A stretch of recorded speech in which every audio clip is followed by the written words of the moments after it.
கர்த்தருடைய வார்த்தைக்கு நேராக நாம் கடந்து செல்வோமாக. ஹல்லேலூயா, ஹல்லேலூயா. இன்றைக்கு நாம் இந்த சிறுவர் ஆராதனையிலே கர்த்தருடைய வார்த்தையை நாம் கேட்கும்படியாக கூடி வந்திருக்கிறோம். கர்த்தர் இந்த நாளில் உங்களை ஆசீர்வதிப்பாராக. இன்றைக்கு நாம் தியானிக்கும்படியான தியானத்தினுடைய தலைப்பு 1, 2, 3. ஒன்றை நாடு, 2ஐ பற்றிக்கொள், 3ஐ விட்டுவிடாதே. இந்த நாளிலும் கூட நாம் வாசித்த வேத பகுதியிலே கர்த்தருடைய வார்த்தையை நாம் அங்கு கவனிக்கும் பொழுது தாவீது அங்கே என்ன சொல்லுகிறார்? சங்கீதம் 27வது சங்கீதத்திலே 4வது வசனத்தை நாம் வாசிக்கும் பொழுது வாசிக்கலாம்.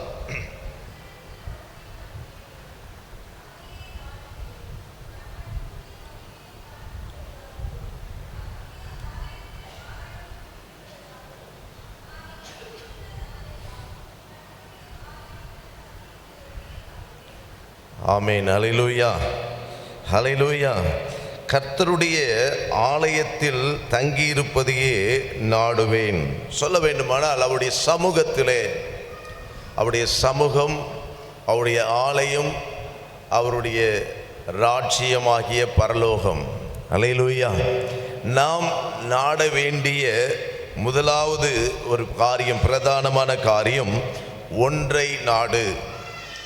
அது தேவனுடைய சமூகத்தில் எப்பொழுதும் இருப்பதை நாடும்படியாக பக்தன் தாவீது இங்கே சொல்லுகிறதை நாம் பார்க்கிறோம்.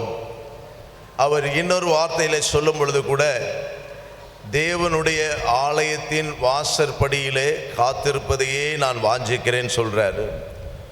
1000 நாட்கள் நான் அரண்மனையிலே வாசம் பண்ணுவதை விட கர்த்தருடைய ஆலயத்தின் வாசற்படியிலே காத்திருக்கிற ஒரு நாள் எனக்கு பெரியது என்று அங்கே தாவீது சொல்லுகிறதை நாம் பார்க்கிறோம். இந்த நாளிலும் கூட நாம் கிறிஸ்தவ வாழ்க்கையிலே பிரதானமாக நாம் அறிய வேண்டிய காரியம்தான் இந்த வசனத்திலே பார்க்கிறோம். அவருடைய சமூகத்தை நான் நாடுவேன். அவருடைய சமூகம் என்று சொல்லும் பொழுது நாம் எப்பொழுதெல்லாம் நாம் ஆண்டவருடைய நாமத்திலே கூடுகிறோமோ, எங்கெல்லாம் நாம் முழங்கால் படியிட்டு ஜெபிக்கிறோமோ, அதெல்லாம் அவருடைய சமூகத்தை குறிக்கிறது. அப்படியே நாம் அவருடைய ஆலயம் என்று சொல்லும் பொழுது இங்கே நாம் கூடி வந்திருக்கிற நாம தான் சபை என்று வேதத்திலே நாம் பார்க்கிறோம். அப்படியே பரலோக ராஜ்யத்திலேயும் ஒரு பெரிய கூட்டம் அங்கே கூடி கர்த்தரை மகிமைப்படுத்துகிறதான ஒரு இடம். மொத்தத்தில் அவரை மகிமைப்படுத்தும்படியான இடத்தில் இருப்பதையே நான் நாடுகிறேன் என்று தாவீது சொல்லுகிறார். ஹல்லேலூயா சொல்லுவோமா? ஹல்லேலூயா, ஹல்லேலூயா. இப்பொழுது நாம் 24 மணி நேரமும் கர்த்தரை மகிமைப்படுத்துவதில்லை. ஆனால் கடைசியிலே இந்த வாழ்க்கைக்கு பிறகு, இந்த சரீரம் மரித்த பிறகு, மண்ணுக்கு சென்ற பிறகு ஆத்துமாவுக்கு ஒரு வாழ்வை கர்த்தர் வைத்திருக்கிறார். அந்த ஆத்துமாவானது சுதந்தரிக்க போகிற இடம்தான் நித்தியமான ஒரு வாழ்வு, நித்திய ராஜ்யமாக இருக்கிறது.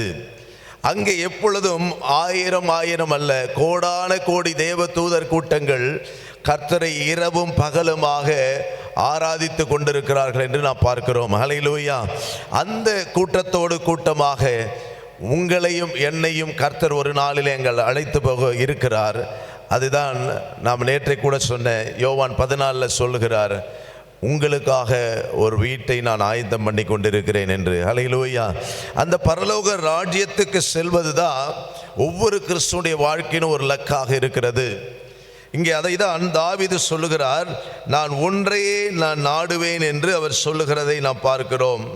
அப்போஸ்தலனாகிய பவுல் சொல்லும் பொழுது ரோமர் 15ஆம் அதிகாரம் 21வது வசனத்தை நாம் வாசிக்கும் பொழுது,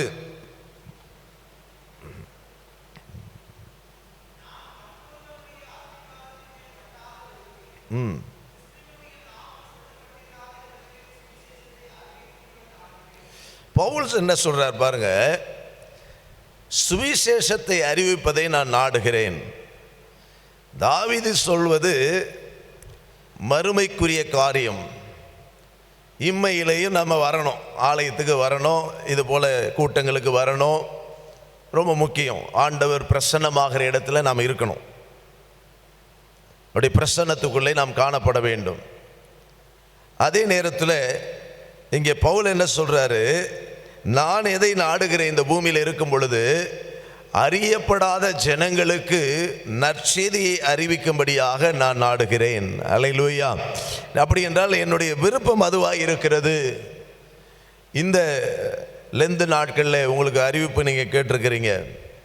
இந்த லெந்து நாட்களிலே கிறிஸ்துடைய பாடு மரணங்களை குறித்து அதிக இடங்களிலே தியானித்து கொண்டிருக்கிற இந்த சமயத்திலே தானே நீங்களும் நானும் கூட கர்த்தருடைய வார்த்தையை, கர்த்தருடைய அன்பை குறித்து மற்றவர்களுக்கு நாம் அறிவிக்க வேண்டியது அவசியமாக இருக்கிறது. ஹல்லேலூயா, ஹல்லேலூயா. பவுல் அதை தான் சொல்லுகிறார், அவர் நாடுகிறேன் என்று. அவருடைய சமூகத்தை விட்டு விலகி போன மனுஷனை குறித்து நமக்கு நன்றாக தெரியும். யோனாவை குறித்து நாம் பார்க்கும் பொழுது, யோனா முதல் அதிகாரம் 3ஆம் வசனம், அப்பொழுது யோனா கர்த்தருடைய சமூகத்தினின்று விலகி எழுந்து ஒரு கப்பலை கண்டு கூலி கொடுத்து தான் கர்த்தருடைய சமூகத்தினின்று விலகும்படி கப்பல் ஏறிட்டான். ஒன்றே நீங்களும் நானும் நாட வேண்டும், அது தேவனுடைய சமூகத்தை விட்டு விலகி ஓடுறான் இந்த யோனா. இந்த கர்த்தருடைய சமூகத்தில் இருக்க வேண்டிய நேரத்தை விட்டுட்டு வேற ஏதோ ஒன்றிலே நாட்டம் கொண்டு நீங்களும் நானும் ஓடுவோம் என்று சொன்னால், நிச்சயமாக நம்முடைய வாழ்க்கையில் யோனா நமக்கு ஒரு சிறந்த உதாரணம். அவனுடைய வாழ்க்கையிலே சம்பவித்தது நமக்கு நன்றாக தெரியும். அப்படி கர்த்தரை விட்டு விலகி, கர்த்தருடைய சமூகத்தை விட்டு விலகி ஓடும் பொழுது அவன் மாத்திரம் பாதிக்கப்படலை, அவனோடு கூட இருக்கிற எல்லாரும் பாதிக்கப்படுவான். இன்றைக்கு கடவுளுடைய சமூகத்துக்கு வராமல் நம்ம குடும்பத்தில் ஒரு ஆள் விலகி இங்கே இருந்தாலும் நம்ம வந்துட்டோம் பரவாயில்ல அப்படின்னு நம்ம நினைக்கலாம். ஆனாலும் அவர்கள் நிமித்தமாக பாதிப்பு நம்மையும் சேரும். ஆமேன், அல்லேலூயா சொல்லுவோம். அல்லேலூயா, அல்லேலூயா. இல்லை அது வேற, இது வேற. உன் ஆத்மாவுக்கு ஆகாரம் கிடைச்சிடும். ஆனால் கர்த்தருடைய சமூகத்திற்கு வராமல், குடும்ப நபர்கள் கர்த்தரை தேடாமல் அவருடைய சமூகத்துக்கு வராமல் இருக்கும் பொழுது சாத்தானுடைய கரத்திலே அவர்கள் கை பொம்மையாக செயல்படுவார்கள். நாம் என்னதான் ஜெபம் பண்ணிட்டு, நம்ம என்னதான் கடவுளை தேடிட்டு போனாலும் சாத்தான் அங்கே ஆல்ரெடி காத்துக்கிட்டு இருப்பான். நமக்காக நம்மை சோதிக்கும்படியாக, நம்ம வாழ்க்கையில் டென்ஷனை ஏற்படுத்தும்படியாக, பிரச்சனைகள் உண்டு பண்ணும்படியாக காத்து கொண்டிருப்பான். அதனால தான் யோசுவா சொல்லும்போது சொல்கிறார், நானும் என் வீட்டாருமோ என்றால் சொல்லுங்கள், கர்த்தரையே சேவிப்போம், தேவ சமூகத்திலே நாங்கள் இருப்போம், தேவ சமூகத்தையே நாங்கள் நாடுவோம் என்று யோசுவா சொல்லுகிறதை பார்க்கிறோம். இந்த யோனா அவன் போனதினாலே பார்த்தா அங்கே அநேக பிரச்சனை ஏற்பட்டதை குறித்து நாம் பார்க்கிறோம். ஆண்டவராகிய இயேசு கிறிஸ்து வாழ்ந்த நாட்களில் கூட அவர் மற்றவர்களை பார்த்து சொன்னார், பரலோக ராஜ்யத்தை நீங்களும் பிரவேசிக்க மாட்டீங்க, மற்றவங்க போகிறவங்களையும் தடை பண்ணுகிறீங்கன்னு. இன்றைக்கு தேவ சமூகத்திற்கு வரக்கூடாதபடிக்கு தடை செய்கிற மனுஷர்கள் இருக்கிறார்கள். அப்படி தடை செய்கிற நிமித்தமாக குடும்பத்திற்குள்ளேயும் பிரச்சனை ஏற்படுகிறதை குறித்து நாம் பார்க்கிறோம். நாம் எதை நாட வேண்டும் என்று சொல்லி நாம் பார்க்கும் பொழுது ஒரு சில வார்த்தையை நாம் பார்க்கும்படியாக இருக்கிறோம். முதலாவது எடுத்து வாசிங்க.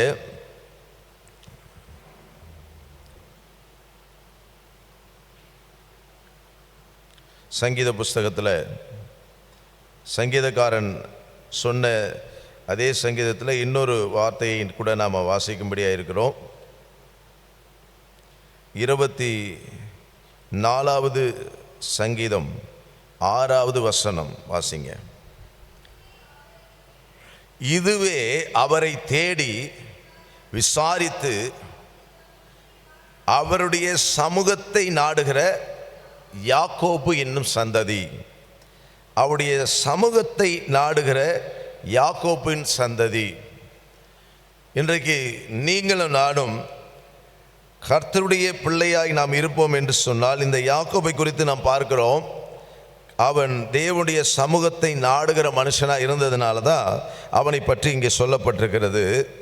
அவன் கடவுளை நாடினான், கர்த்தருடைய சமூகத்தை நாடினான். பார்த்தீங்கன்னா அந்த யாப்போக்கு என்ற நதிக்கரையிலே அவன் தனிமையாக இருந்து கர்த்தருடைய சமூகத்தை தேடும்படியாக நாடும்படியாக காத்திருந்தான்.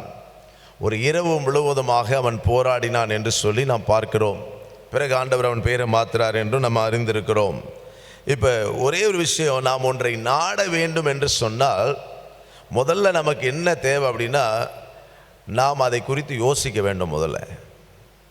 ஆமேன், அல்லேலூயா, அல்லேலூயா. ஒன்றை நாடணும் அப்படின்னு சொன்னால் முதல்ல அதை குறித்து என்ன பண்ணணும், நம்ம சிந்தையில் அந்த யோசனை இருக்கணும். பிலிப்பியர் 2 அதிகாரத்தில் 2ஆம் வசனத்தில் வாசிக்கும் பொழுது என்ன வாசிக்கிறோம், நாம் அதை சிந்திக்க பொழுதுதான் வாசிக்கலாம். 2:2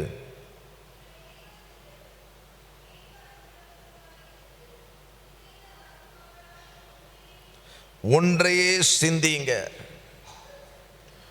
ஒன்றையே சிந்திக்க வேண்டும். அந்த ஒன்று தாவீது சொன்னது போல அவருடைய சமூகத்தை, அவருடைய சமூகம் இந்த பூமியில் இருக்கும் பொழுது நிரந்தரமாக இல்லை, டெம்பரவரியாக, ஆனால் நிரந்தரமான அவருடைய சமூகத்திற்கு நாம் போய் சேர வேண்டும். அப்போ முதலாவது நாம் நாட வேண்டும் என்று சொல்வதற்கு முன்பாக ஒன்றையே அதையே நாம் சிந்திக்க வேண்டும், சிந்திக்க வேண்டும், நம்முடைய சிந்தனையில் இருக்கணும். சிலர் சொல்கிறது போல எந்த ஒரு காரியமோ இருதயத்தின் நிறைவினாலே வாய் பேசும் என்று வேதத்தில் நாம் வாசிக்கிறோம். அவன் மனசுக்குள்ளே முதல்ல இருந்தால் தான் நாம் அந்த காரியத்தை குறித்த ஒரு எண்ணம் நமக்கு இருக்கும்.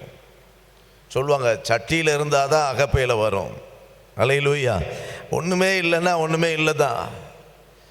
அப்போ இங்கே நாம் வாசிக்கிறோம், ஒன்றை நீங்களும் நானும் நாட வேண்டும். அதை தான் இங்கே நாம் வாசிக்கிறோம். ஒன்றை நாம் சிந்தித்தால்தான் அதை நீங்களும் நானும் நாட முடியும் என்று சொல்லி நாம் வேதத்திலே நாம் வாசிக்கிறோம். பொதுவாக நாம் வேதத்தில் வாசிக்கும் பொழுது நாம் நாடுகிற இதை குறித்து வேதத்தில் சங்கீதம் 105ஆம் சங்கீதம் 4வது வசனத்தில் என்ன வாசிக்கிறோம்,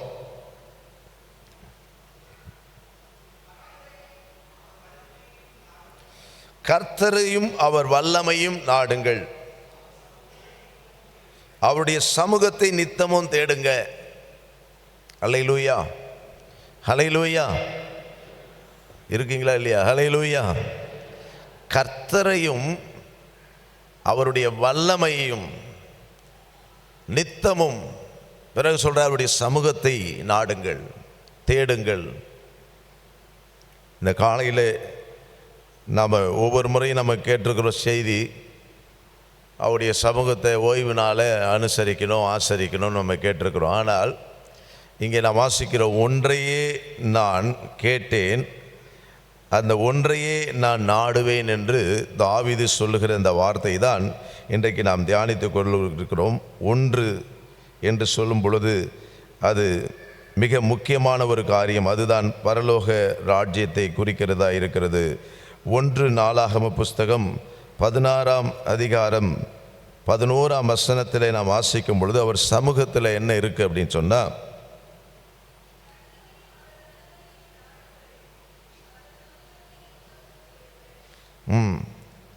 அவர் சமூகத்தை நித்தமும் தேடுங்கள். 27ஆம் வசனம் என்ன இருக்கா, மகிமையும் கனமும் அவர் சமூகத்தில் இருக்கு. மகிமை ஒரு பக்கம், கனம், ஹானர். அவர் சமூகத்தில் நாம் வரும்பொழுது தான் சொல்லுவாங்க பாருங்க, விடியா மூஞ்சா இருக்கிற மூஞ்சை கூட ஆண்டவர் நல்லா பிரைட் ஆக்கிடுவார். நீங்கள் உங்களுக்கு மேக்கப்பே தேவையில்லை கடவுள் சமூகத்தில் இருந்தீங்கன்னா. அல்லேலூயா. உதாரணத்துக்கு சொல்லணும்னா மோசேவை நாம் பார்க்கிறோம். மோசே தேவ சமூகத்தில் கடந்தான், 40 நாள் கிடக்கிறான். 40 நாள் முடிச்சுட்டு அவன் இறங்கி வரும்போது அவன் முகம் அப்படியே பிரைட்டாக இருக்குது. எங்கேயும் போய் ப்ளீச்சிங் பண்ணலை. ஆமென், ஹல்லேலூயா. எந்த பியூட்டி பார்லருக்கும் போல அவன் முகம் அவ்வளோ பிரைட் ஆயிடுச்சு. தேவனுடைய சமூகத்தில் நீங்களும் நானும் இருப்பது என்பது தேவனுடைய சித்தம். அதை தான் தாவீது சொல்லுகிறான், ஒன்றையே நாடுவேன். அந்த ஒன்று எது என்று சொன்னால் தேவனுடைய சமூகத்தை நான் நாடும்படியாக இருக்கிறேன். பவுல் சொல்லும் பொழுது அவர் என்ன சொல்கிறாருன்னு பார்த்தீங்கன்னா, மேலானதை நாடுங்கள்ன்றார். பூமிக்குரியவைகளை அல்ல. தெளிவாக சொல்கிறாரு, எதை நாட வேண்டும்? பூமிக்குரியவைகளை அல்ல, மேலானவைகளை நாடுங்கள், பரலோகத்துக்குரியவைகளை நாடுங்கள். ஆமென், ஹல்லேலூயா, ஹல்லேலூயா. மேலானவைகளை நாடுங்கள், தேவாதி தேவனின் பிள்ளைகள் நீங்கள், மேலானவைகளை நாடுங்கள். பூமியிலே அந்நியரின்று அறிக்கை செய்திடுங்கள், பூமியிலே அந்நியரின்று அறிக்கை செய்திடுங்கள். இனிமேல் வரும் பலன் மேல் மனம் ஊன்றியே வாழ்ந்திடுங்கள். இயேசுவின் சொல்லுக்கு எல்லாவற்றிலும் கீழ்ப்படிந்திருங்கள். முதல் அன்பிலே குறையாமலே இயேசுவை பின்பற்றுங்கள். மேலானவைகளை நாடுங்கள், தேவாதி தேவனின் பிள்ளைகள் நீங்கள், மேலானவைகளை நாடுங்கள். ஹல்லேலூயா. ஒன்றையே நாடுவேன், அது மேலானவைகளை நாடுவேன், தேவ சமூகத்தை நாடுவேன். அந்த நித்திய சமூகம் பரலோகத்தில் இருக்கிறது. அங்கே போகணும் அப்படின்னு சொன்னால் நம்ம எல்லாருக்கும் தேவையான ஒரு காரியம் பரிசுத்தம் தேவை. எபிரேயர் 12:14 நாம் வாசிக்கும் பொழுது,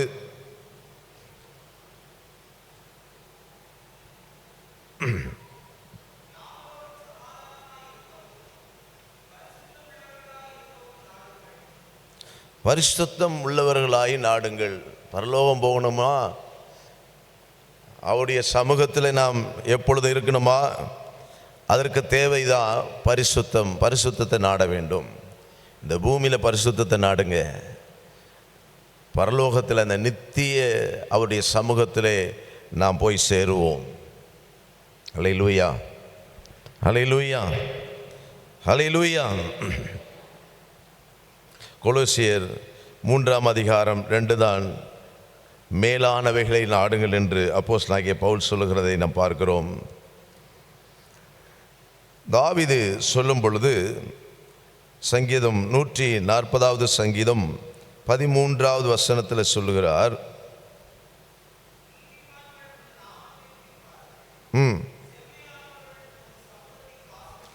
செம்மையானவர்கள் அவருடைய சமூகத்திலே வாசம் பண்ணுவார்கள். பரிசுத்தம் நமக்கு தேவை. அவருடைய நித்திய சமூகத்திலே பிரவேசிப்பதற்கு இந்த பூமியிலே சொல்லும் பொழுது செம்மையானவர்கள் வாசம் பண்ணுவார்கள், அவருடைய சமூகத்திலே செம்மையானவர்கள் வாசம் பண்ணுவார்கள் அப்படின்னு சொன்னால், பொய்யானதை மாயமானதை நாடாமல் அதை சார்ந்து கொள்ளாமல் உண்மையானதை மெய்யானதை பற்றி கொள்ளுகிறவர்கள் தான் செம்மையானவர்கள். ஹல்லேலூயா, ஹல்லேலூயா.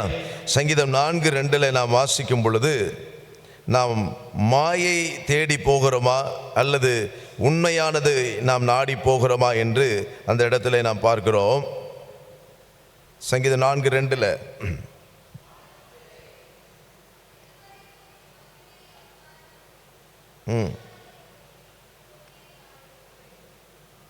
பொய்யானதை நாடி போகிற அனுபவம். இன்றைக்கு உலகத்தில் அது சொல்லணுன்னா எல்லா ஸ்டேட்லேயும் எல்லா தேசத்துலேயுமே மதுபானத்திற்கு அடிமையாக இருக்கிறவர்கள் இருக்கிறாங்க. குடிக்க அடிமையாய். அது பொய்யானது சந்தோஷத்தை கொடுக்குது.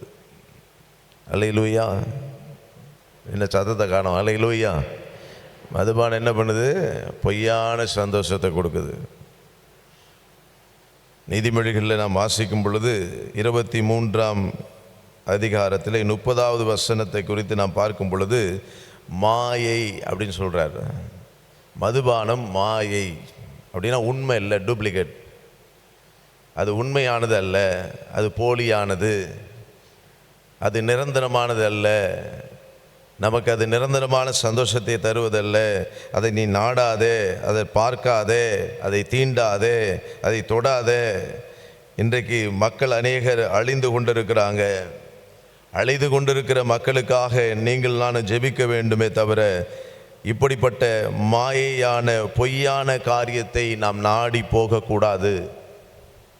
நாம் நாட வேண்டியது மெய்யானதை நாட வேண்டும், மேலானதை நாட வேண்டும். அல்லேலூயா. இந்த பொய்யான காரியங்களை நாம் நாடி மாயையானதை நாடி இன்றைக்கு மக்கள் மாண்டு கொண்டிருக்கிறார்கள். அப்படிப்பட்டவர்களுக்காக வந்திருக்கிற நீங்கள் நானும் ஜெபிக்க வேண்டியது அவசியமாக இருக்கிறது. மத்தேயு எழுதின சுவிசேஷத்தில் 23ஆம் அதிகாரம் 13ஆம் வசனத்தில் என்ன வாசிக்கிறோம்?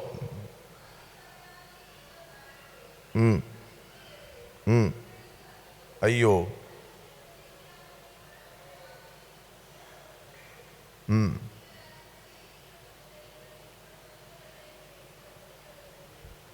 மாயக்காரர் அப்படின்னு சொல்றார். மனுஷனை தான் சொல்றார். மாயக்காரனா இருக்கிறான். யாருன்னா உண்மையா இல்லை, உண்மையான ஒரு வாழ்க்கை வாழாதவர்களை குறித்து தான் இந்த வசனம் சொல்கிறது. மாயக்காரராகிய வேத பாரகரே அப்படின்னா பைபிளை நம்ம எடுத்துட்டா பரிசுத்தவான் இல்லை. அவளுக்கு பேர் என்ன? வேத பாரகர். அப்படின்னா வேதத்தை பார்க்காமலே சொல்லுவாங்க நல்லா. ஆனால் அவர்கள் மாயக்காரராக இருக்கிறார்கள். அப்படின்னா மறைஞ்சிடுற ஆள் இல்லை. அவர்கள் வாழ்க்கைக்கும் அவர்கள் கையில் வைத்திருக்கிற வேதத்திற்கும் வாயில் பேசுகிற வார்த்தைக்கும் சம்பந்தம் இல்லாத ஒரு வாழ்க்கை. இன்றைக்கு நாம் கிறிஸ்தவன் அல்லது இயேசுவை நாம் ஏற்றுக்கொண்டிருக்கிற அவருடைய சீஷன் நேற்றைக்கு தியானித்தது போல நாம் சீஷலாக இருக்கிறோம் என்று சொல்லிக் கொள்வதல்ல, அதற்கேற்றபடி வாழுகிறோமா என்பது தான் முக்கியம். இப்போ ஒன்றையே நான் நாடுவேன். தாவீது சொல்கிறார், நான் ஒன்றையே நாடுவேன், அது அவருடைய சமூகத்தை நான் நாடுவேன் என்று சொல்கிறதை நாம் பார்க்கிறோம். இரண்டாவது காரியத்திற்கு நாம் கடந்து செல்வோம். அவருடைய சமூகத்தில் நிறைய விஷயங்கள் இருக்குது, நமக்கு நேரம் இல்லை. அவருடைய சமூகத்தில் சந்தோஷம் இருக்குது, வல்லமை இருக்குது, கனம் இருக்குது, ஆசீர்வாதம் நிறைய இருக்குது. நம்ம நேரமில் ஏற்கனவே பிள்ளைகள் நேரம் கொஞ்சம் எடுத்துக்கொண்டார்கள். இப்பொழுது இரண்டாவது காரியத்திற்கு நாம் கடந்து செல்வோம். ஒன்றை நாடு, ரெண்டை பற்றிக்கொள். யோவான் 1 அதிகாரம் 17வது வசனம்.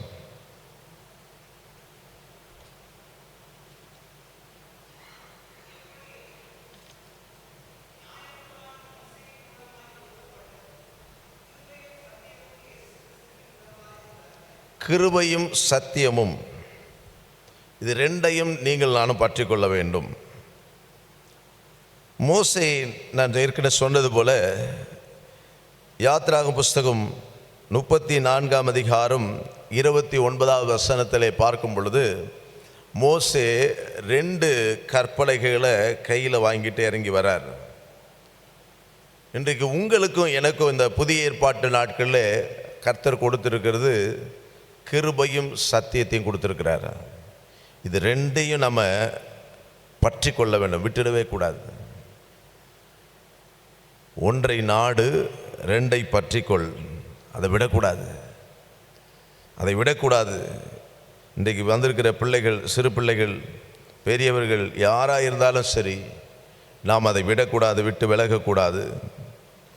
ஏன்னா நம்முடைய ஆண்டவரை குறித்து நாம் வாசிக்கும் பொழுது அவர் நீடிய சாந்தமும் மிகுந்த கிருபை உள்ள தேவன் என்று சொல்லி நாம் வேதத்திலே வாசிக்கிறோம். என்னாகவும் 14:17 இன்னும் நாம் வேதத்தில் ஆதியாகமும் 6ஆம் அதிகாரம் 8ஆம் வசனத்தில் அவருடைய கிருபையை குறித்து நாம் வாசிக்கிறோம். அவர் கிருபை உள்ள தேவனாக இருக்கிறார். 2 சாமுவேல் 7:15 நாம் வாசிக்கும் பொழுதும் ஆண்டவர் சவுலிடத்திலிருந்து என் கிருபையை நான் விலக்கினது போல என்று அந்த இடத்துல வாசிக்கிறோம். அப்போ கிருபையும் சத்தியமும் ரொம்ப முக்கியமான ஒரு காரியம்.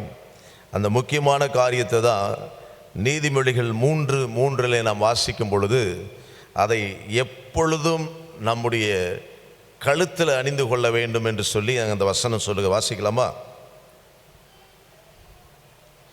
கிருபையும் சத்தியமும் உன்னை விட்டு விலகாது இருப்பதாக அதை உன் கழுத்திலே பூண்டு உன் இருதயமாகிய பலகையிலே எழுதிக்கொள். கிருபையும் சத்தியமும் இயேசுவின் மூலமாய் உண்டானது, உண்மைதான். ஆனால் அந்த கிருபையும் சத்தியமும் உன்னை விட்டு எப்பொழுதும் விலகாமல் இருக்கும்படி பாதுகாத்துக்கொள். அதை செய்வதற்கு உன் இருதயமாகிய பலகையில எப்போ இருக்கணும்? சத்தியம், கிருபை. பாட்டு மட்டும் நம்ம பாடுறோம், கிருபை நம்மளை தாங்குது அப்படின்னு சொல்லி. ஆனால் அந்த கிருபையும் சத்தியமும் நம்முடைய இருதயத்திற்குள்ளே நாம் வைக்க வேண்டும் என்று சொல்லி நாம் பார்க்கிறோம். ஏன்னா சத்தியம் என்ன பண்ணுது? நம்மளை விடுதலை ஆக்குறது. யோவான் 8:32 நமக்கு தெரிந்த ஒரு வார்த்தை, சத்தியத்தை அறிவீர்கள், சத்தியம் உங்களை விடுதலை ஆக்கும். ரெண்டாவது, அந்த சத்தியமாகிய வசனம் 2 கொரிந்தியர் 5:17 வாசிக்கும் பொழுது நம்மை புது சிருஷ்டியின் அனுபவத்திற்கு நேராய் நடத்துகிறது. புது சிருஷ்டியின் அனுபவத்திற்கு நேராய் நடத்துகிறது. மூன்றாவதாக யோவான் 17:17 வாசிக்கும் பொழுது அந்த சத்தியமும் நம்ம என்ன செய்து அப்படின்னு சொன்னால் பரிசுத்த வாழ்க்கைக்கு நேராக நடத்துகிறது. சத்தியம் உங்களை பரிசுத்தமாக்கும் என்று சொல்லி நாம் பார்க்கிறோம். சங்கீதம் 119:8 வசனத்தை நாம் வாசிக்கும் பொழுது, வாசிக்கலாமா? ஒரு ஆள் தெரிந்த வசனம்தான்.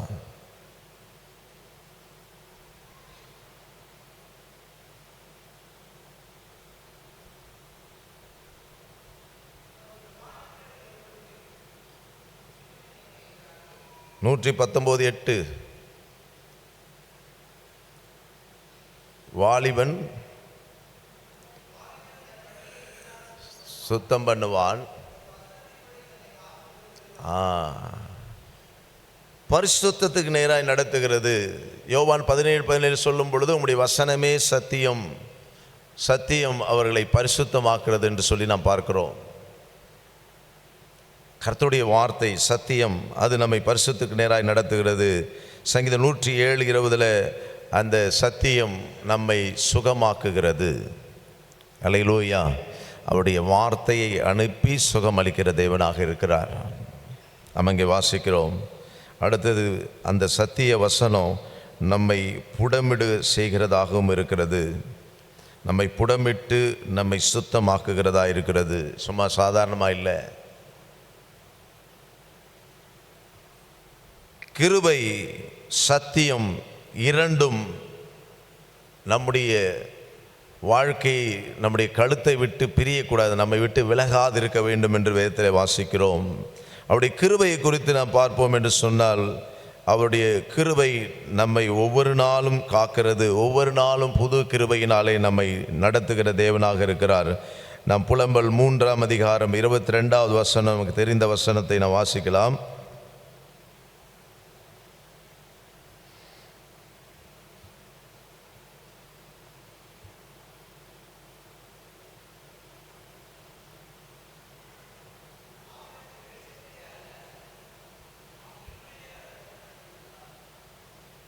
ஆமென், அல்லேலூயா.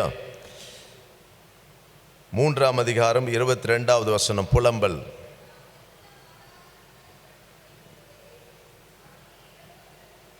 நாம் நிர்மூலமாகாது இருக்கிறது அவருடைய கிருபையே.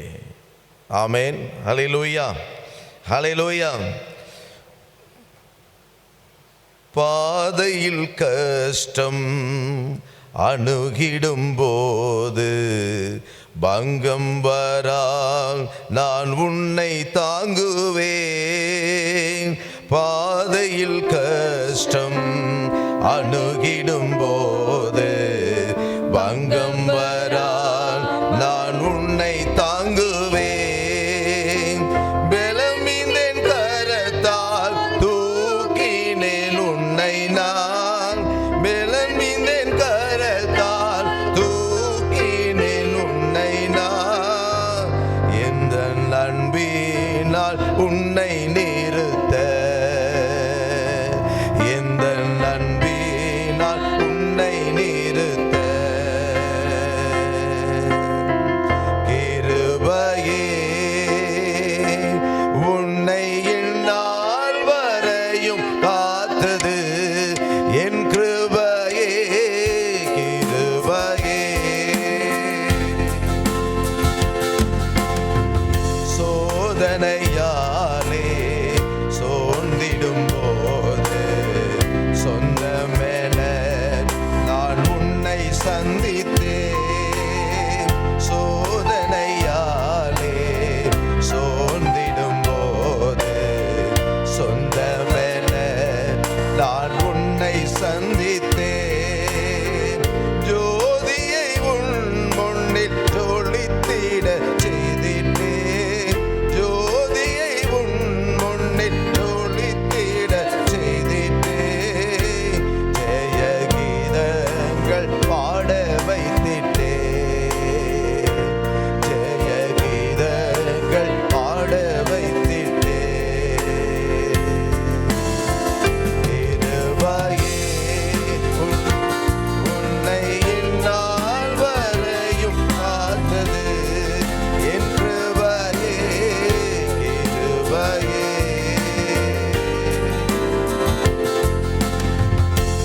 அல்லேலூயா. அவருடைய கிருபை நம்மை நடத்துகிறது என்று நாம் பார்க்கிறோம். அவருடைய சத்தியம் நம் வாழ்க்கையிலே ஆசீர்வாதத்தை கொடுக்கிறது.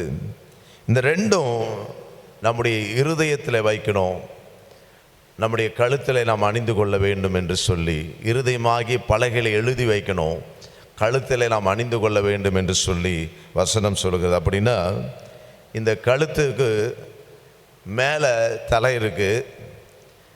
இந்த தலையில் இருந்து தான் பிரெயின் நம்முடைய மொத்த பாடியும் கண்ட்ரோல் பண்ணுது. இதில் ஏதாவது ஒரு நரம்பு பாதிக்கப்பட்டுச்சு அப்படின்னா ஒவ்வொரு உறுப்பும் செயலிழந்து போயிடுது. அது என்னதான் பண்ணாலும் சரி, என்ன மெடிசன் கொடுத்தாலும் சரி, இந்த பிரெயின் சரியாக செயல்படலை அப்படின்னா நம்முடைய ஒவ்வொரு அவயங்களும் ஷட் டவுன் ஆகிடும். ஹல்லேலூயா, ஹல்லேலூயா. அப்போ இந்த பிரெயின் இங்கேருந்து யோசிக்கிற சிந்தையானது நம்ம வாழ்க்கையில் தப்பாகவும் நம்ம நடத்துது, சரியான பாதையில் நடத்துது. இதற்கு இடையில் மற்ற அவயங்கள் கண்ட்ரோல் பண்ணும்படியாக தான் இந்த கழுத்தில் வசனத்தில் வாசிக்கிறோம், கிருபையும் சத்தியமும் இங்கே நீ என்ன பண்ணோம், அணிந்து கொள்ள வேண்டும். அல்லேலூயா. சத்தம் காணும். அல்லேலூயா. இருக்கீங்களா? அல்லேலூயா. கிருபையும் சத்தியமும் நம்முடைய வாழ்க்கையில் ரெண்டையும் நாம் பற்றி கொள்ள வேண்டும், விடவே கூடாது. மூன்றாவதாக, மூன்றை விட்டு விடாதிரு. ஒன்றை நாடு, ரெண்டை பற்றிக்கொள், மூன்றை விட்டு விடாதே. 1 கொரிந்தியர் புஸ்தகத்தில் 13வது வசனம்.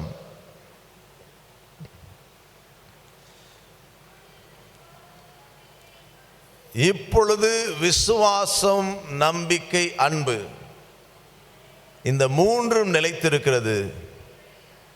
இவைகள் அன்பே பெரியது. மூன்றும் நிலைத்திருக்கிறது. இந்த மூன்றையும் விட்டுடவே கூடாது. இந்த மூணை விட்டுட்டாலும் போச்சு. நல்லா ஞாபகம் வச்சுங்க. 1 நாட வேண்டும், 2 பற்றி கொள்ள வேண்டும், 3 விடாது இருக்க வேண்டும். இந்த 3 காரியங்களில் அன்பு, விசுவாசம், நம்பிக்கை, ஏன்னா இன்றைக்கு நாம் ஆண்டவராக இயேசு கிறிஸ்து நமக்காக ஜீவனை கொடுத்தாரு, பிதா குமாரனாக இயேசுவை அனுப்புனார் அப்படின்னு சொன்னால் அடிப்படையான காரியமே அன்பு தான். அல்லேலூயா, அல்லேலூயா. அப்போனா அவருடைய அன்பை நான் பிடித்து கொண்டால் போதும் என்றல்ல, அவரிடத்திலிருந்து நாம் பெற்றுக்கொண்ட அன்பை இப்படி வாங்கி இப்படி நாமளும் அதை பிரயோகப்படுத்த வேண்டும். ஆமென், அல்லேலூயா. எப்படி ஒரு காசை வாங்கினா அப்படியே வச்சுக்க மாட்டோம், என்ன பண்ணுவோம்? செலவு பண்ணுவோம். அதுபோல் அவர் அன்பாய் இருக்கிறார். அவர் முந்தி நம்மீது அன்பு வைத்தார். நாம் பெற்றுக்கொண்ட அந்த அன்பை நாமும் மற்றவர்களுக்கு பயனுள்ளவர்களாக பயன்படுத்த வேண்டும். அதுதான் ஆண்டவர் எதிர்பார்க்க. யோவான் 3:16 தான் மொத்த வேத புஸ்தகத்துக்கும் திறவுகோலான வார்த்தை. இந்த பைபிளுடைய திறவுகோல் கீ எது அப்படின்னு சொன்னால் யோவான் 3:16 தான். இந்த பைபிளுக்கு பொதுவாக பார்த்தீங்கன்னா புதிய ஏற்பாட்டுக்கு மட்டும் போட்டிருப்பாங்க அன்பின் நற்செய்தி அப்படின்னு இருக்கும். பரிசுத்த வேதாகமம்லாம் இருக்காது. சில பார்த்துருப்பீங்க நீங்கள், அன்பின் நற்செய்தின்னு இருக்கும் புதிய ஏற்பாட்டுக்கு. ஆனால் மொத்த பைபிளுக்கும் கூட இது கடவுளுடைய அன்பை வெளிப்படுத்துகிறது. அன்புனால இன்றைக்கு தகுதி இல்லாத நீங்களும் நானும் அவருடைய சொந்த ஜனமாக அவர் தெரிந்து கொண்டிருக்கிறார். அதற்கு அடிப்படையானது அன்பு. ஆமென், அல்லேலூயா. அதனால தான் அந்த கொரிந்தியரில் நீ என்ன ஒன்றா வச்சிரு, நீ ஆவிக்குரிய காரியத்தில் நான் அதை சாதிச்சிட்டேன், அற்புதம் செஞ்சேன், தீர்க்க தரிசனம் சொன்னேன், எது ஒன்றா இருக்கட்டும், அன்பு இல்லைன்னா சைபர்ன்றார்.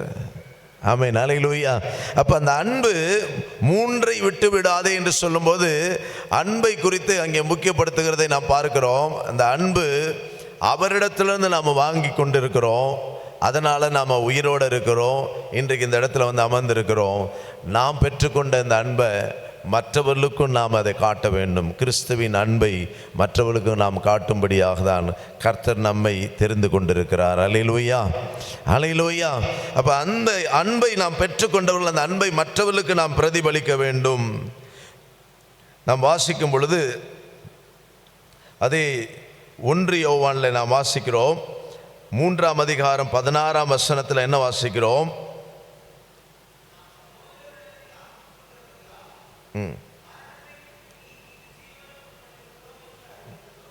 1 யோவான் 3:16 16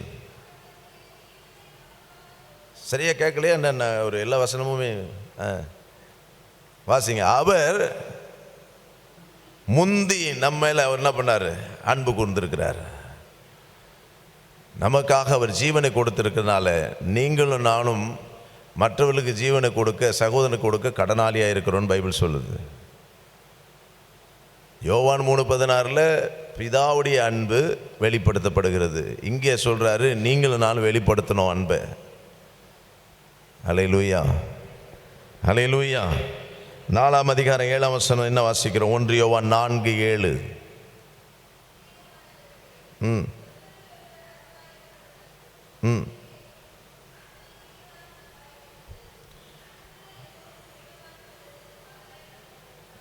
ஒருவரில் ஒருவர் அன்பா இருக்கணும். அன்பு திரளான பாவங்களை மூடும். நம்ம பாவத்தை ஏசப்பா அன்புனால மூடிட்டார், மன்னிச்சிட்டார். நீங்களும் நானும் அன்பை பிரதிபலிக்கிற பிம்பங்களாக காணப்பட வேண்டும். நம்ம உண்மை இல்லை, நம்ம ஒரு கண்ணாடின்னு வச்சிங்களேன், அவரிடத்துலேருந்து அன்பை நம்ம பெற்றிருக்கிறோம். அப்படி வாங்கி பிரதிபலிக்கணும். இந்த பசங்கள்லாம் விளையாடுவாங்க பார்த்தீங்கன்னா, ஒரு சின்ன கண்ணாடி, ஏதாவது உடஞ்ச கண்ணாடி கிடச்சுன்னா போதும், அதை வச்சுக்கின்னு சூரிய வெளிச்சம் அப்படி காட்டுற மாதிரி காட்டிட்டு அவளுக்கு வருதுன்னா அவன் மூஞ்சில் அடிக்கணும்னா இப்படி வச்சு இப்படியே பாட்டுவானாங்க. அங்கேருந்து வர அந்த கதிர் இப்படி போய் அடிக்க மூஞ்சில். அதே போல் நாம் அங்கேருந்து பெற்றுக்கொண்டு நம்ம ஒரு கண்ணாடி வச்சிங்களேன், உடஞ்ச கண்ணாடியோ நல்ல கண்ணாடியோ, நாம் அவரிடத்திலிருந்து பெற்றுக்கொண்டதை மற்றவர்களுக்கு நாம் பிரதிபலிக்க வேண்டும். ஆமென், அல்லேலூயா. கொடுக்கணும். ஆனால் நான் என் தேவன் அன்புள்ளவர், அவர் எனக்காக எல்லாம் செய்கிறவர் தான். ஆனால் நான் அவர் சொல்றபடி அல்லது அவரிடத்தில் இருக்கிற அந்த திவ்ய சுவாபத்துக்குரிய அந்த அன்பை நான் மட்டும் பெற்றுக்கொள்வேன், ஆனால் நான் மற்றவர்களுக்கு செலுத்த மாட்டேன்னா நிச்சயமாக ஆண்டவர் அப்படிப்பட்டவர்கள் பார்த்து சொல்றாரு, நீ பொய்யன் அப்படின்றாரு. இன்னொரு வசனத்தை கூட நம்ம வாசிக்கலாம். அதே 1 யோவான் 4ஆம் அதிகாரம் 19ஆம் வசனம் வாசிக்கலாம்.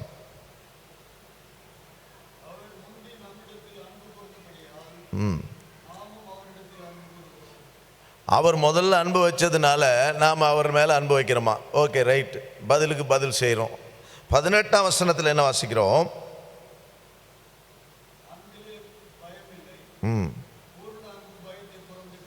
அன்புல பயம் இல்லை, பூரண அன்பு பயத்தை புறம்பே தள்ளும்.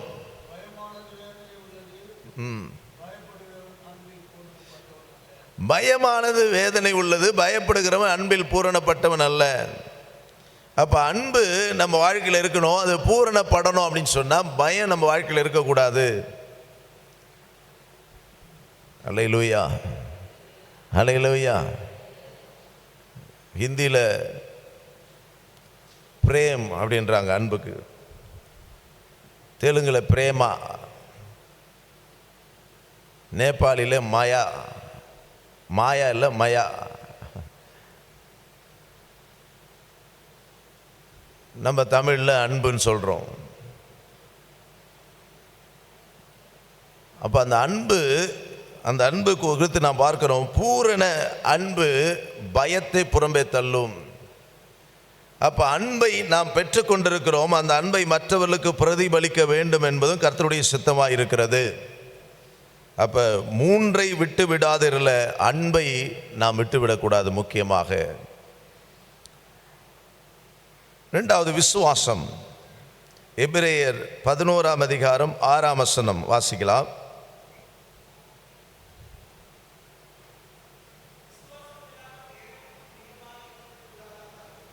கடவுளுக்கு பிரியமாக இருக்கணும் அப்படின்னு சொன்னால், பிரியம்ன்றது அன்பின் இன்னொரு வேற்றுமை பகுதியாக இருக்குது. பிரியமாக இருக்கிறது, பிரியமானவனை பிலவுட், இங்கிலீஷில் பிலவுட்னு இருக்குது. அப்போ பிரியமாக இருப்பதற்கு அடிப்படையானது விசுவாசம் நமக்கு தேவை என்று சொல்லி நாம் பார்க்கிறோம். 1 பேதுரு 1 அதிகாரம் 21வது வசனத்தில் என்ன வாசிக்கிறோம்?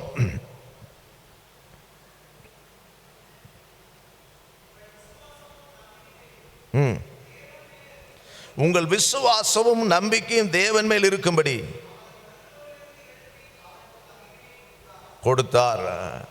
அப்போ நம்முடைய விசுவாசம் தேவன் மேலே இருக்கணும். முதல்ல பார்த்தோம், அவர் அன்பு கூர்ந்தார், அந்த அன்பை பெற்றுக்கொண்ட நாம் அன்பை மற்றவர்களுக்கும் அதை செலுத்தணும். விசுவாசம் நிலை நிற்கிறது, அந்த விசுவாசம் தேவன் மேலே இருக்கணும். ஒரு நபர் மேலே, ஒரு பொருள் மேலே இருக்கக்கூடாது. அவர் மேலே, படைத்தவர் மேலே நம்முடைய விசுவாசத்தை வைக்க வேண்டும் முழுமையாக. ஹல்லேலூயா, ஹல்லேலூயா. உங்கள் விசுவாசம் மரித்தோரிலிருந்து உயிரோடு எழுப்பின தேவன் மேலே வைக்கும்படியாக இருக்க வேண்டும். 1 யோவான் 5:4 என்ன வாசிக்கிறோம்? நம்முடைய விசுவாசம் எதுவாக இருக்குது?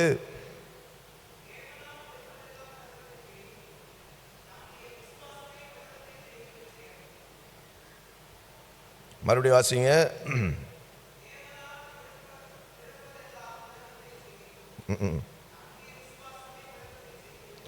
நம்முடைய விசுவாசம் தான் உலகத்தை ஜெயிக்கிற ஜெயமா இருக்கு. அப்ப விசுவாசம் இந்த உலக வாழ்க்கையில ஒரு ஜெயத்துக்கு நேராக நம்ம நடத்துது. ஏன்னா அதே யோவான் தான் சொல்றாரு, உலகத்திலிருந்து உண்டானது தான் கண்களின் இச்சை, மாம்சத்தின் இச்சை, ஜீவனத்தின் பெருமை. இது பிதாவின் இடத்திலிருந்து வரல, உலகத்திலிருந்து உண்டாச்சுன்றார். இந்த 3ஐயும் ஜெயிப்பதற்கு நமக்கு விசுவாசம் தேவையாக இருக்கிறது. அல்லேலூயா, அல்லேலூயா, அல்லேலூயா. எபேசியர் 6 வாசிக்கும் போது விசுவாசம் என்னும், சொல்லுங்க என்னது? இப்படி கேடகம். விசுவாசம் என்னும் கேடகம். கத்தினா இப்படி, கேடகம்னா இப்படி. இங்கே கேடகம் என்ன பண்ணோம்? நம்மளை பாதுகாக்குது. விசுவாசம் நம் வாழ்க்கையில் எதிரிட்டு வருகிற எதிர்ப்புகளை எல்லாம் தடுத்து நிறுத்துகிற சர்வாயுத வர்க்கம். தேவனுடைய சர்வாயுத வர்க்கத்தில் ஒன்று தான் விசுவாசம் என்னும் கேடகம். அல்லேலூயா, அல்லேலூயா. அப்போ இந்த விசுவாசம் நாம் வாசிக்கிறோம், உலகத்தை ஜெயிக்கிற ஜெயமாக இருக்கிறது. இந்த உலகத்தில் வரக்கூடியதான கண்களின் நிச்சை, மாம்சத்தின் நிச்சை, ஜீவனத்தின் பெருமையை ஜெயிப்பதற்கு விசுவாசம் நமக்கு வேண்டும். அது யார் மேலே இருக்கணும்? கடவுள் மேலே இருக்கணும். ஆமென், அல்லேலூயா. அவர் மேலே அந்த விசுவாசத்தை பற்றும் விசுவாசம் உடையவளாக இருக்க வேண்டும். நம்பிக்கை மூன்றாவதாக ரோமர் 12:12 நாம் வாசிக்கும் பொழுது 3 விஷயம் சொல்றார். நம்பிக்கையிலே சந்தோஷமா இருங்க, ஜெபத்தில் உறுதியாக. 3 விஷயம் சொல்றாரு அங்க. முதல் வார்த்தை, நம்பிக்கையிலே சந்தோஷமா இருங்க.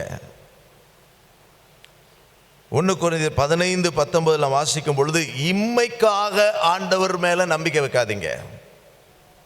இந்த உலக வாழ்க்கைக்காக ஏசப்பா எனக்கு அது வேணும், இது வேணும், இது கொடு, அதை கொடு என்பதற்காக நான் கேட்டதெல்லாம் இயேசு தராருன்னு அதனால் அவர் மேலே உங்கள் நம்பிக்கையை வைக்காதீங்க. கடைசியில் உங்கள் கதை அதோ கதியாக மாறிடும்னு அந்த வசனம் சொல்லுது. அதையும் வாசிக்கலாமா? 15:19. இம்மைக்காக மாத்திரம் நாம் கிறிஸ்துவின் மேல் நம்பிக்கை உள்ளவர்களாக இருப்போமானால் எல்லா மனுஷரை பார்க்கிலும் பரிதபிக்கப்பட்டத்தக்கவர்களாக மாறி போயிடுவோம். நம்மளை பார்த்து எல்லாம் ஐயோன்னுவாங்க.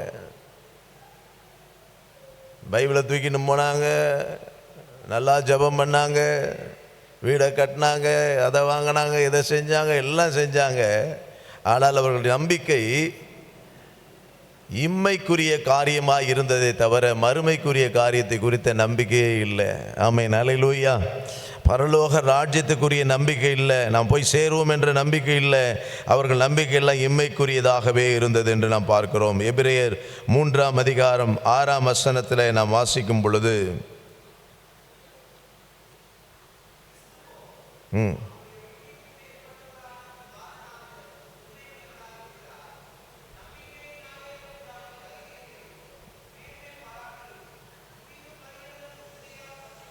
நம்பிக்கையினாலே உண்டாகிற ஒரு தைரியம், நம்பிக்கையினால் உண்டாகிற ஒரு தைரியம், அந்த தைரியம் நமக்கு இருக்கணும். எதனால? நான் நம்பிக்கையினால் நிச்சயமாக இன்றைக்கு சொல்லணும் அப்படின்னு சொன்னால், கிறிஸ்தவர்களுக்கு இருக்க வேண்டிய ஒரு நம்பிக்கை என்னென்னா, இயேசு எனக்காக அவர் மரித்தார், அவர் ஒரு பரலோக நித்திய ராஜ்யத்தை அவர் என்ன பண்ணார், வைத்திருக்கிறார் என்கிற ஒரு அசைக்க முடியாத நம்பிக்கை நமக்கு வேண்டும். அவர் என்னை நடத்துகிறார் என்ற நம்பிக்கை நமக்கு வேண்டும். ரோமர் 8:24 வாசிக்கும் பொழுதும்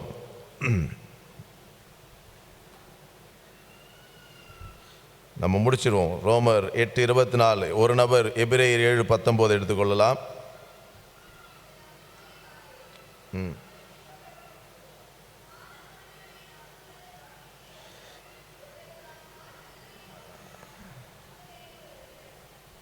ஆமென்.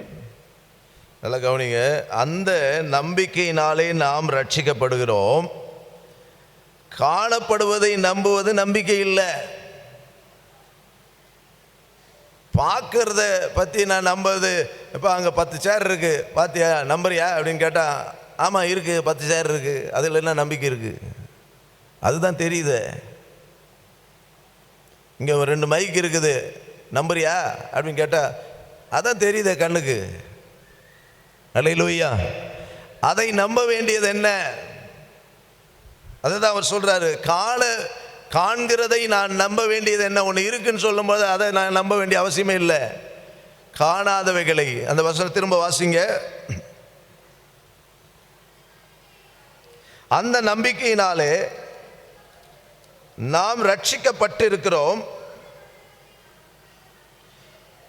காணப்படுவதை நம்புவது நம்பிக்கை அல்ல, நான் காண்கிறதை நம்ப வேண்டியது என்ன? அடுத்த வசனம் சொல்லுது, நாம் காணாததை நம்பினோமாகில் அது வருகிறதற்கு பொறுமையோடு காத்தும் இருப்போம். சொல்றார், உபத்திரவத்தை கூட நம்பிக்கையினால பொறுமை நமக்கு கற்றுத் தருவார்ன்னு. நம்பிக்கையினால பொறுமையை கற்றுத் தருவார் என்று எபிரேயர் 7:19 வாசிக்கலாம். இப்போ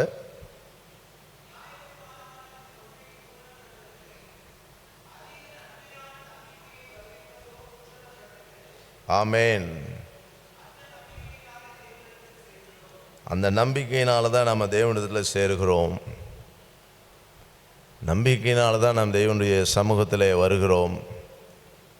கடைசியாக ஒரே ஒரு வசனம் வாசிப்போம். பிலிப்பியர் 1:20.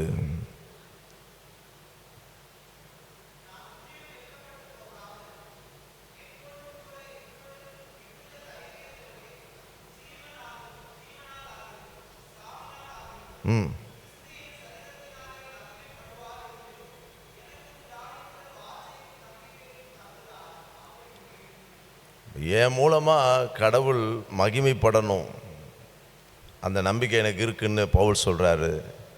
அங்கே இன்னும் குறிப்பாக தெளிவாக சொல்கிறேன், என் சரீரத்தின் மூலமாக கடவுள் மகிமைப்படுவார் என்று நான் நம்புகிறேன். என் வாழ்க்கையின் மூலமாய் ஆண்டவர் மகிமைப்படுவார் என்று நான் நம்புகிறேன் என்று இன்றைக்கு நீங்கள் நானும் கூட அறிக்கை செய்வோம். நம்ம அப்படியே கண்களை மூடி கர்த்தரை நாம் நோக்கி பார்க்கலாம்.